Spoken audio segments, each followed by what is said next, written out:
തുടർച്ചയായ 5 മത്സരങ്ങൾ അടങ്ങുന്ന ടെസ്റ്റ് പരമ്പരയ്ക്കായുള്ള ഒരുക്കങ്ങളിലാണ് ഇന്ത്യൻ ക്രിക്കറ്റ് ടീം. കുറച്ചു ദിവസം മുൻപേ തന്നെ ഇംഗ്ലണ്ടിലെത്തി പരമ്പരയ്ക്ക് വേണ്ടിയുള്ള തീവ്ര പരിശീലനത്തിലാണ് ടീം. യുവനിരയ്ക്ക് പ്രാധാന്യം നൽകിയുള്ള ലൈനപ്പാണ് ഇത്തവണ ഇന്ത്യയുടേത്. ശുഭ്മാൻ ഗിൽ നയിക്കുന്ന ടീമിൽ പ്രതിഭയുള്ള നിരവധി യുവതാരങ്ങളുണ്ട്. എന്നാൽ പരമ്പരയ്ക്ക് മുന്നോടിയായി ഇന്ത്യൻ ബാറ്റ്സ്മാൻമാർക്ക്, പ്രത്യേകിച്ച് ഓപ്പണർമാർക്ക് വലിയ സമ്മർദ്ദമാണ് നേരിടേണ്ടി വരുന്നത്.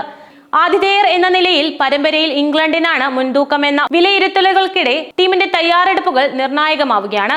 ഇംഗ്ലണ്ടിനെതിരെ ഓപ്പണർമാരായി യശസ്വി ജയ്സ്വാളും KL രാഹുലും തന്നെ ഇറങ്ങാനാണ് സാധ്യത. എന്നാൽ ഇംഗ്ലണ്ടിലെ പേസ് സൗഹൃദ പിച്ചുകളിൽ ഈ ഓപ്പണിംഗ് കൂട്ടുകെട്ട് എങ്ങനെ പ്രകടനം നടത്തുമെന്ന് ആകാംക്ഷയോടെയാണ് ക്രിക്കറ്റ് ലോകം ഉറ്റുനോക്കുന്നത്. ഇന്ത്യയുടെ മുൻകാല ഇംഗ്ലണ്ട് പര്യടനങ്ങൾ പരിശോധിക്കുമ്പോൾ ഓപ്പണിംഗ് കൂട്ടുകെട്ടിന് മികച്ച തുടക്കം ലഭിക്കാത്തത് പലപ്പോഴും ഇന്ത്യക്ക് തിരിച്ചടിയായിട്ടുണ്ട്. ഇംഗ്ലണ്ടിൽ പേസർമാർക്ക് ലഭിക്കുന്ന സ്വിംഗും സീമും ഇന്ത്യൻ ബാറ്റ്സ്മാൻമാരുടെ ടെക്നിക്കിന് വലിയ വെല്ലുവിളിയാണ് ഉയർത്താറ്. ജയ്സ്വാളിന് ഇംഗ്ലണ്ടിൽ ഇതുവരെ ടെസ്റ്റ് ക്രിക്കറ്റ് കളിച്ച പരിചയമില്ല. ഇത് താരത്തിന്മേൽ വലിയ സമ്മർദ്ദമുണ്ടാക്കുമെന്നതിൽ സംശയവും വേണ്ട.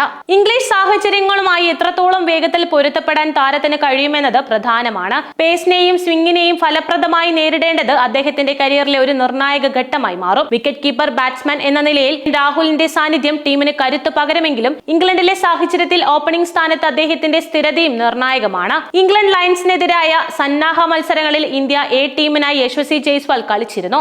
എന്നാൽ ഈ മത്സരങ്ങളിലെ അദ്ദേഹത്തിന്റെ സ്കോറുകൾ, അതായത് 24, 64, 17, 5 എന്ന ഈ മത്സരങ്ങളിലെ അദ്ദേഹത്തിന്റെ സ്കോറുകൾ അത്ര മികച്ചതായിരുന്നില്ല. ഒരു അർദ്ധ സെഞ്ചുറി നേടിയെങ്കിലും സ്ഥിരതയാർന്ന പ്രകടനം കാഴ്ചവെക്കാൻ ജയ്സ്വാളിന് കഴിഞ്ഞില്ല.